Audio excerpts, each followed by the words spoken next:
कुछ महीने पहले नेपाल के एक दूर दराज के हिस्से में 9000 फुट की ऊंची पहाड़ पर यह अस्पताल ऐसे दिखता था। अपने अलगाव के कारण इस समुदाय में बिजली नहीं है, जिसका अर्थ है कि स्थानीय डॉक्टरों के पास उचित चिकित्सा उपकरण तक पहुंच नहीं है और अक्सर केवल एक टॉर्च लाइट और बहुत बुनियादी उपकरणों का उपयोग करके अंधेरे में सर्जरी और जटिल प्रक्रियाएं करनी होती हैं। यदि अधिक जटिल देखभाल की आवश्यकता होती है तो बेहतर चिकित्सा सुविधा तक चलने में घंटों लगेंगे। इन सीमाओं से कई लोगों की मौत और गर्भपात हो गया है। इसलिए हमारे दीर्घकालिक भागीदार गिव पावर, जिनके साथ हमने 3 पिछले जानवरों की परोपकारी वीडियो में काम किया है, डैन और डैरेन को कोलेजन के गांव में एक ट्रैक पर उनसे जुड़ने के लिए पूछें। जब वे वहां पहुंचे जहां उन्हें गर्म स्वागत मिला तथा यह स्थान संसार के मनोहर स्थानों में से एक था। पहली सुबह डैरेन ने संजय नाम के एक स्थानीय बिजली इंजीनियर से मुलाकात की, जिसने उन्हें गांव की एक महिला नीरा के बारे में एक दुखद कहानी सुनाई, जो पहले ठंड के तापमान और उपयुक्त चिकित्सा सुविधाओं और उपकरणों की कमी के कारण अपना बच्चा खो चुकी थी। उसे मुस्लिम सड़कों पर निकटतम खेल केंद्र तक जाना पड़ा और फिर चूंकि खेल केंद्र बहुत दूर था, इसलिए बोर्डिंग केंद्र के लिए सुरक्षा और बच्चे को खोना पड़ा और सरकारी धन की कमी के कारण इस अस्पताल को कम से कम 20-30 तक बिजली नहीं मिलेगी। अगर अस्पताल चलने की सुविधा के साथ चल रहा होता तो उसके साथ मामला पूरी तरह से अलग होता। करण जानती थी कि हमें इस घटना की पुनरावृत्ति को रोकने के लिए तत्परता से कदम उठाना पड़ेगा। इसलिए उन्होंने मेलिसा से संपर्क किया, जो ग्रीन प्रोग्राम की संस्थापिका हैं और जिन्होंने काफी उत्साही छात्रों और स्वयंसेवकों का दल इकट्ठा किया इस बड़ी परियोजना के निर्माण के लिए। बचपन में मैं जब मलेशिया में अपने परिवार से मिलने गया, वो पहला अवसर था जब मैंने सागर देखा, चट्टानों को देखा और ये समझ में आया कि जब हम लोगों को प्रकृति की खूबसूरती से परिचित कराते हैं तब वे इसकी रक्षा के लिए प्रेरित होते हैं। दुनिया भर के छात्रों को लेना जो इतनी गहराई से प्रभाव डालने और हमारी भावी पीढ़ियों को विभिन्न दृष्टिकोणों से परिचित कराने की परवाह करते हैं, एक ऐसा तरीका है जिससे हम मानते हैं वास्तव में दुनिया को बेहतर स्थान बना सकते हैं। संजय और मेलिसा से मिलने के बाद डैरेन पहले से कहीं अधिक प्रेरित हो गया था कि वे नए अस्पताल के लिए सौर ऊर्जा सरणी और बैटरियों की स्थापना में लग जाएं, साथ ही इस कमजोर समुदाय की सेवा के लिए एक सुरक्षित और आधुनिक प्रसव केंद्र को सजाने के लिए सभी उपकरण प्रदान करें। ठीक है, हम 1321वें दिन के लिए तैयार हैं। इसलिए टीम काम पर लगने के लिए परे उत्साहित हुई। हमने खुदाई करने जा रहे हैं। पहले दिन के अंत तक टीम ने सारी खुदाई और तार बिछाने का काम पूरा कर लिया। मैं वास्तव में इसे अपनी उंगली पर नहीं रख सकता, लेकिन इस गांव के लोगों में कुछ खास है। उनकी सच्चाई, उनकी दोस्ती और उनकी खुले दिल की वजह से मुझे उनके परिवारों का एक हिस्सा महसूस होता है। कुछ ही दिनों में जब हम इस घर तक चलकर आए, किसी ने अंदर भागकर आग जलाई और हमें पता नहीं था कि क्या हो रहा था, लेकिन वह चाय बनाने गया था। यह हिमालयी काली चाय अदरक के साथ है और यह वास्तव में मेरी पूरी जिंदगी की सबसे अच्छी चाय है। ये यहाँ की संस्कृति है।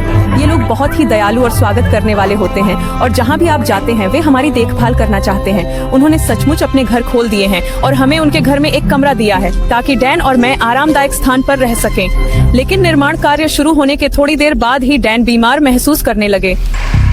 मुझे बहुत बीमार लग रहा है, इसलिए मुझे स्थानीय चौकी पर जांच के लिए जाना होगा, जिसका मतलब है कि उन्हें पहली बार यह अनुभव होगा कि इतने दूर दराज के स्थान पर उपचार पाना कितना मुश्किल है। जैसा कि आप देख सकते हैं, यह सब कुछ बंद है और यही कठोर वास्तविकता है। अगर आप किसी नजदीकी गांव में गंभीर रूप से बीमार हैं, तो आपको सबसे करीबी बड़े चिकित्सा सुविधा तक पहुंचने के लिए 7 घंटे की यात्रा करनी पड़ती है। सौभाग्य से स्थानीय शहर कालागुआन की एक नर्स मौजूद थी जो उसकी देखभाल करने में समर्थ थी। यह करुणा थी जो मेरी सहायता के लिए आई, पर बिजली न होने के कारण सिर्फ बुनियादी जांच ही कर पाई। उसने निश्चित किया कि डैन को गौटी है। पुलिस की बीमारी, वास्तव में यह सिर्फ एक मामूली सर्दी है, लेकिन इस आकार के समुदाय के लिए अक्सर बहुत अधिक गंभीर स्थितियां होती हैं जिन्हें तत्काल और व्यापक उपचार की आवश्यकता होती थी, जो उपलब्ध नहीं है। इस परियोजना पर इतनी सवारी के साथ टीम पहले से ही भारी दबाव महसूस कर रही थी। इसलिए जब डैन को आराम मिला तो काम फिर से शुरू किया गया।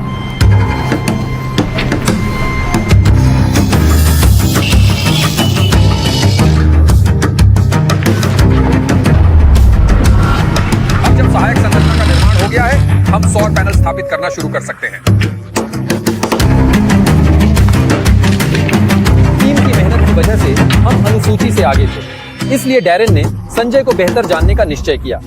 हिमालय की ऊपरी सीमाओं पर काम करते समय हमें यह नई पहचान मिली जो लीक सिटी की थी। वहां पहुंचने पर एक बच्चे को लकड़ी के डिब्बे में गर्मी प्रदान करते देखा, जिसमें एक बल्ब जल रहा था। इससे मुझे प्रेरणा मिली कि ऐसी डिवाइसेस का निर्माण स्वयं किया जा सकता है। और इसके बाद मैंने नेपाल में एक टीम का गठन किया। हम एक बच्चे को गर्माहट प्रदान करने में सफल रहे, जिसे नेपाली में नैनो नानी कहा जाता है, यानी गर्म बच्चा। नैनो नानी इतनी सफल रही कि उसे अमेरिका में पीपल्स चॉइस अवार्ड प्राप्त हुआ। मेरे लिए यह सपना सच होने जैसा था। इसका उद्देश्य सरल चिकित्सा उपकरणों की महत्ता को दूर दराज इलाकों में पहुंचाना और जागरूकता बढ़ाना था। इसके महत्व को समझते हुए डैरेन ने अधिक बेबी वार्मर खरीदने और अन्य समुदायों को देने का निर्णय लिया। संजय, मैं आपसे और 10 बेबी वार्मर खरीदना चाहती हूँ और आप बस उन्हें दे दीजिए। उन्हें जिन अस्पतालों या समुदायों को जरूरत है उन्हें दे दीजिए। बहुत धन्यवाद। यह मेरे और मेरी टीम के लिए बहुत मायने रखता है। यह अवास्तविक लगता है। केवल एक दिन शेष रहते हुए हम निर्माण को पूरा करने के बहुत करीब थे और पूरी टीम ने अंतिम सौर पैनल पर हस्ताक्षर किए।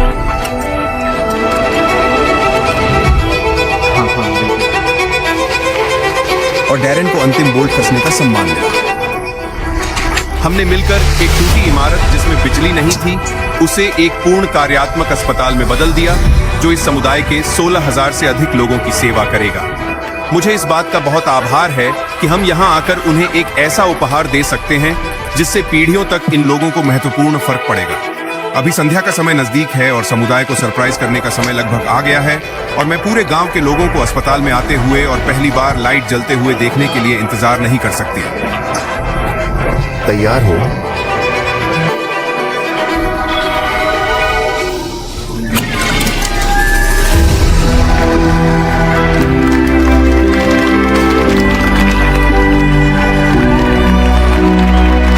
किसी समुदाय में पहली बार लाइट्स जलते हुए देखना ये कभी पुराना नहीं होता और इस समुदाय के साथ इसे बांटना वाकई अद्भुत रहा। अगली सुबह संजय ने नीरा को अस्पताल वापस बुलाया ताकि वह उसे सभी नए उपकरण दिखा सके, जिसमें उसके बेबी वार्मर भी शामिल थे। अब वह बहुत आशावादी है कि किसी को भी वह सब नहीं झेलना पड़ेगा जो उसने झेला है। वह बहुत खुश और आभारी है यहाँ की रहने की सुविधा के लिए। अंतिम आश्चर्य से पहले मैं प्रायोजक का बहुत धन्यवाद कहना चाहता हूँ। ये वीडियो ग्रह पर सबसे अच्छा भोजन है, भोज नहीं।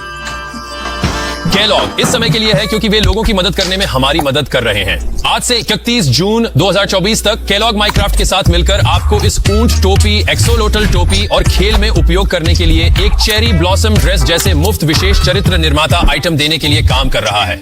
जब आप केलॉग के अनाज के किसी भी भाग लेने वाले विशेष रूप से चिह्नित बक्से खरीदते हैं, जैसे केलॉग के फल loop, frosted flakes, apple jacks और कॉर्न पॉप, इसका उद्देश्य सभी 3 चरित्र निर्माता आइटम एकत्र करना है और इन सभी के ऊपर माइनक्राफ्ट और केलॉग ने आर्बर डे फाउंडेशन के साथ साझेदारी की है। आर्बर डे वही नींव है जिसने हमें टीम के पेड़ों को बनाने में मदद की और फिर 250,000 पेड़ों को खेलने में मदद की और अमेरिका में कुछ महान आवश्यकताओं के लिए ये काफी महाकाव्य है। अधिक जानकारी के लिए विवरण में लिंक पर क्लिक करें, साथ ही सभी नियम और शर्तें देखें।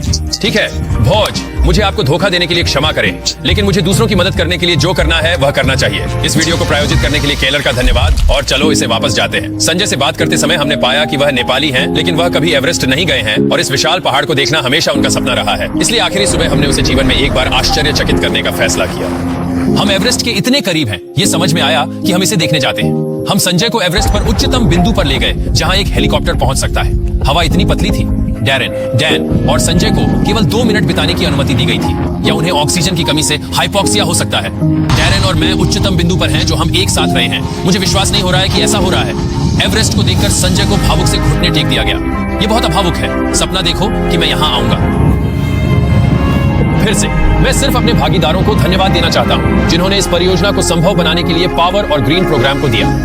इन प्रोजेक्ट्स को बनाने में बहुत कुछ जाता है और इसलिए यदि आप इसके बारे में अधिक जानना चाहते हैं तो डैन ने वास्तव में पर्दे के पीछे एक वीडियो बनाया जिसे आप देखने के लिए विवरण में लिंक पर क्लिक कर सकते हैं। ये वही होता है दानशीलता का प्रदर्शन पर्दे के पीछे। आनंदित हो, सराहना करें, हमने इसे संभाला हुआ है।